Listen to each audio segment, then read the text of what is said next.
राधे राधे दोस्तों, आप सबका एक बार फिर से स्वागत है मेरे चैनल पे। एंड अभी हम लोग, जैसा कि आप सबको पता है कि सेल हम लोग पढ़ रहे थे, डिस्कस कर रहे थे। तो सेल के अंदर कुछ सेल ऑर्गेनाइज रह गए थे, तो वही लेकर के मैं आज आप सबके सामने आया हूँ। और अभी हम लोग सेल ऑर्गेनाइज कुछ जानेंगे। ठीक है, ये सेकेंड लास्ट क्लास होने वाला है। इसके बाद सेल का लास्ट क्लास होगा जिसमें हम लोग न्यूक्लियस के बारे में जानेंगे। आइए शुरुआत करते हैं। कौन कौन से जो ऑर्गेनाइज रह गए थे उसके बारे में हम लोग पढ़ने वाले हैं अभी। ठीक है, तो राइबोसोम के बारे में आप सबको ही पता हो कि राइबोसोम किसे कहते हैं। एग्जाम में हमेशा क्वेश्चन देते हैं प्रोटीन का फैक्ट्री किसे कहते हैं। तो राइबोसोम को प्रोटीन का फैक्ट्री कहा जाता है। प्रोटीन का फैक्ट्री राइबोसोम को कहा जाता है मेरे भाइयों। ठीक है, लेकिन मेरे भाइयों यहाँ पे कंफ्यूजन होता है किसी चीज में, पता है आपको? खोज को लेकर के। किस चीज को लेकर के? खोज को लेकर के कंफ्यूजन होता है। तो देखिए, दो साइंटिस्ट हमारे पास हैं। एक है रॉबिन्सन। रॉबिन्सन पादप में राइबोसोम का खोज करते हैं। मतलब पेड़, अब पादप का मतलब समझ ही रहे होंगे, प्लांट, पेड़ पौधे। ठीक है, उसमें अगर मान लीजिए कभी एग्जाम में पूछे पादप में राइबोसोम का खोज किसने किया, तो वहां पर आप जवाब देंगे रॉबिन्सन। लेकिन जंतु में अगर पूछे, यानी कि पशु में पूछे, एनिमल में पूछे, तो आप क्या देंगे? आप आंसर देंगे पैलाडे, जिसको कि पैलाडे भी आप बोल सकते हैं। 2 साल पहले मेरे दोस्तों हुआ था, रॉबिन्सन ने दिया था कि ये खोज किया था पादप में। तब तक खोज नहीं हुआ था, रॉबिन्सन ने खोज नहीं किया था पशु में। पशु में किसने खोज किया था? पैलाडे। ये यहाँ पे ध्यान देने वाला बात है। ठीक है, तो रॉबिन्सन ने कब किया था? 1953 में। और पैलाडे ने कब किया था? 1955 में। प से पैलाडे, प से पशु, प से पैलाडे, प से पशु। बस इतना याद रखिएगा आप लोग। ठीक है, आगे आप लोग देखिए इसका कार्य क्या है। जैसा कि मैंने पहला पॉइंट क्या बोला राइबोसोम के अंदर कि ये प्रोटीन फैक्ट्री कहा जाता है, तो इसका काम क्या चीज है? प्रोटीन बनता है किससे, आपको पता है क्या? प्रोटीन बनता है एमिनो एसिड से। किससे बनता है? एमिनो एसिड से। तो ये राइबोसोम करता क्या है ना, कि एमिनो एसिड को इकट्ठा करेगा। जितना भी शरीर के अंदर, कोशिका के अंदर एमिनो एसिड होगा, सबको इकट्ठा करेगा और राइबोसोम बनाएगा।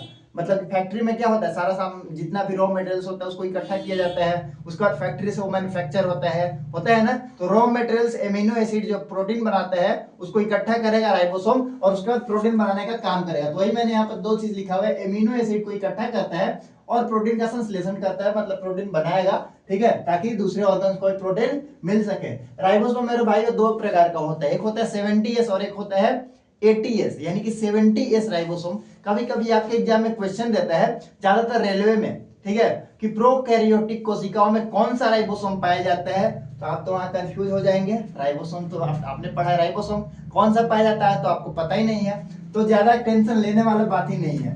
प्रोकैरियोटिक में 70S पाया जाता है, यूकैरियोटिक में 80S राइबोसोम पाया जाता है। और आप एक बात याद रखिएगा, मैं आपको वही पढ़ाऊंगा ना जो आपके एग्जाम में क्वेश्चन आ सकता है। बेकार का आपको नीट वगैरह क्लियर नहीं करना है कि आप बहुत ही अंदर का पढ़ेंगे। ठीक है, लेकिन उतना अंदर का आपको पढ़ना पड़ेगा जो कि आपके एग्जाम में क्वेश्चन आएगा। क्योंकि आप पढ़ाई क्यों कर रहे हैं? कॉम्पिटेटिव एग्जाम निकालने के लिए, है कि नहीं? रेलवे का एग्जाम निकालना है, एसएससी का एग्जाम निकालना है, तो उतना आपको पढ़ना पड़ेगा। लेकिन अब आपको डॉक्टर नहीं बनना है, ऑपरेशन नहीं करना है किसी का, क्योंकि बहुत ही गहराई से जानना है। गहराई से जानना है, लेकिन एक लेवल तक जो कि आपके एग्जाम में क्वेश्चन आए। ठीक है, तो आइए हम लोग बात करते हैं आज का दूसरा सेल ऑर्गन जो मैं आप सबके सामने लेकर गया हूं, प्लास्टिड। प्लास्टिड, प्लास्टिक नहीं मेरे भाई, प्लास्टिड, जिसको क्या बोलते हैं? लवक। ठीक है, आप लोग फल खाते हैं, सब्जी खाते हैं ना, अलग अलग प्रकार का फल का रंग होता है। जैसे ऑरेंज अगर देखें तो ऑरेंज कलर का सर, चुकंदर देखें तो लाल, है कि नहीं? तो ये सब रंग आखिर कैसे होता है? कोई रंग डाल देता है क्या? कि होली में आप लोग क्या, होली आने वाला है ना, रंग आप लोग निकालिएगा पैकेट से और डालिएगा किसी पर भी, तो वैसा चेहरा उसका पूरा लाल हो जाएगा, काला हो जाएगा, ठीक है, येलो हो जाएगा। तो वैसा ही होता है क्या? भगवान डाल देते हैं, आशीर्वाद देते हैं मेरे भाई। वहां पर वो काम करता है हमारा प्लास्टिड। क्या काम करता है? प्लास्टिड। तो आइए समझते हैं प्लास्टिड है क्या चीज। ठीक है मेरे भाई, देखिए प्लास्टिड जो है ना, जिसको हिंदी में लोग बोलते हैं लवक। क्या बोलते हैं? लवक। इसका खोज अर्नस्ट हेकल ने किया था। अर्नस्ट हेकल ने प्लास्टिड का खोज किया था। प्लास्टिड मैं बोल रहा हूं, इसका मतलब है लवक। ठीक है, अर्नस्ट हेकल ने किया था प्लास्टिड का खोज। माइंड में मेरे भाई एकदम रट जाइए कि इन्होंने खोज किया था, लेकिन मेरे भाई परिभाषा इन्होंने नहीं दिया था, खोज किया था। ठीक है, बताया था, लेकिन परिभाषा इन्होंने नहीं दिया था। ठीक है, परिभाषा किसने दिया? सिंपल है मेरे भाई। क्या है? फिर से आप बोलो, सिंपल है। क्या है? सिंपल। और इसी सिंपल से बना सिंपल। किसने दिया था परिभाषा मेरे भाई? सिंपल ने दिया था, AFW सिंपल। ठीक है, परिभाषा बिल्कुल सिंपल है। क्यों? क्योंकि सिंपल ने दिया था परिभाषा किसका मेरे भाई? प्लास्टिड का, मतलब लवक का, जो जिस कारण से आपको फल का फल वगैरह का रंग पता चलता है, वही हमारा प्लास्टिड। उन्होंने क्या परिभाषा दिया था ये भी तो आप पूछोगे। मैंने बोला परिभाषा दिया था, क्या परिभाषा दिया था सर? मेरे भाई परिभाषा दिया था कि स्वपोषी यूकैरियोटिक कोशिकाओं के द्वारा जितना भी उपयोग में लाए जाने वाला रासायनिक पदार्थ है ना, उसका संग्रहण स्थल है, मतलब कि एक प्रकार का स्थल है जो कि स्वपोषी यूकैरियोटिक जीव क्या करते हैं, उसको ला करके स्वपोषी आप समझ पा रहे हो क्या? स्वपोषी कहने का मतलब है ऑटोट्रॉप्स मेरे भाई, मतलब जो अपना खाना खुद से बना लेता है। तो बनाता है कौन है? आपको पता है ना कौन बनाता है?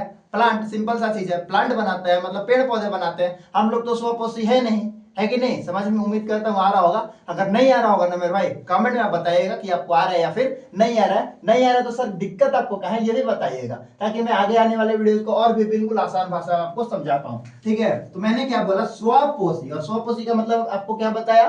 प्लांट, पेड़ पौधे। ठीक है, यूकैरियोटिक कोशिका द्वारा जो भी उपयोग में लाया जाने वाला रासायनिक पदार्थ है ना, उसका संग्रहण स्थल है, मतलब उसको इकट्ठा करने का एक जगह है। जितना भी खाद्य पदार्थ को लाया गया उसको इकट्ठा करके कौन रखता है मेरे भाई? तो उसको रखता है लवक। कौन रखता है? लवक। अब ये लवक ही मेरे भाई 3 प्रकार के होते हैं। कितने प्रकार के? 3 प्रकार के। पहला तो वो प्रकार जो आपका फोटोसिंथेसिस कराता है। कौन? पता है आप सबको? कौन? क्लोरोप्लास्ट। क्लोरोफिल आप लोग पढ़े हैं, फोटोसिंथेसिस याद है ना? तो क्लोरोप्लास्ट हमारा क्या चीज है? क्लोरोप्लास्ट, जिसको आप बोलते हैं हरित लवक। नाम में ही छिपा है मेरे भाई, हरित हरित, हरा हरा हरा, यानी कि कहाँ पाया जाएगा? पत्तों में पाया जाएगा मेरे भाई। कहाँ पाया जाएगा? पत्तों में पाया जाएगा। ठीक है, क्लोरोप्लास्ट। और क्या चीज है? वर्णी लवक एक होता है जिसको हम लोग इंग्लिश में बोलते हैं क्रोमोप्लास्ट। एंड एक अनदर जो हमारा होता है उसको बोलते हैं अवर्णी लवक, जिसको कि इन इंग्लिश बोलेंगे ल्यूकोप्लास्ट।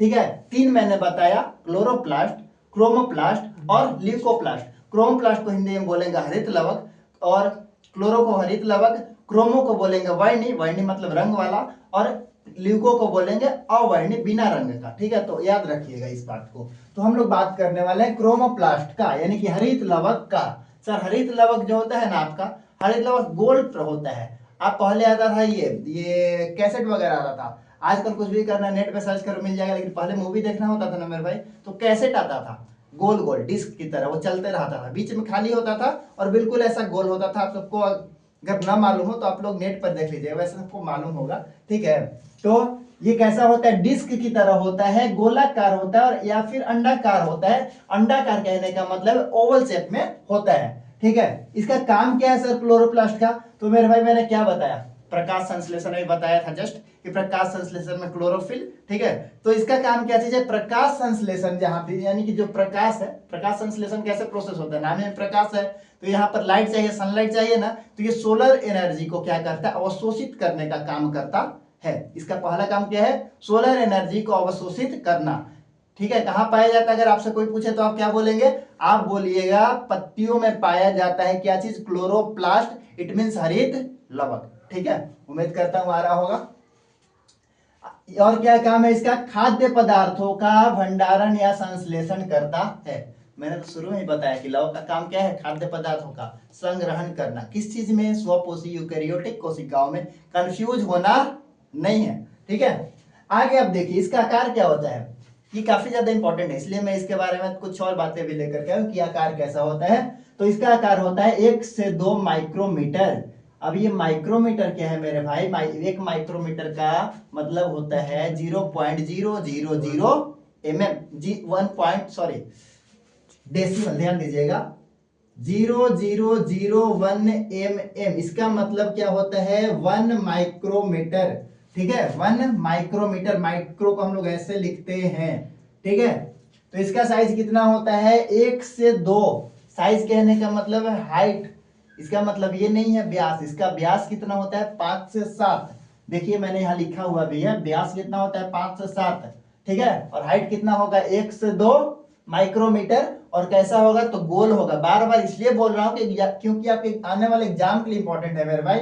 देखिएगा यहाँ पर क्या चीज होता है ना, मैंने क्या बताया? झिल्ली, ये डिस्क की तरह होता है। तो अगर देखिए ना डिस्क, मैं यहाँ पर आपको समझाना चाहूंगा, आ रहे हैं ना यहाँ पे जी।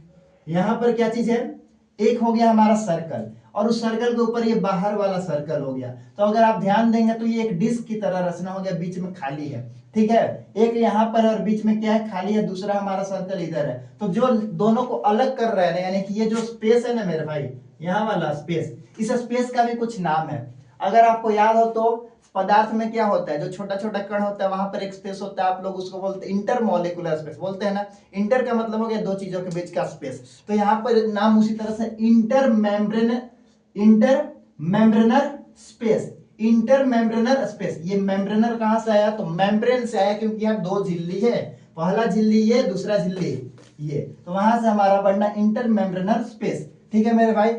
ये क्लोरोप्लास्ट आपका खत्म हुआ, लेकिन क्रोमोप्लास्ट बाकी है, क्योंकि मैंने क्या बताया 3 प्रकार का, तो ये हमारा दूसरा वाला है क्रोमोप्लास्ट, जो कि वर्णी होता है।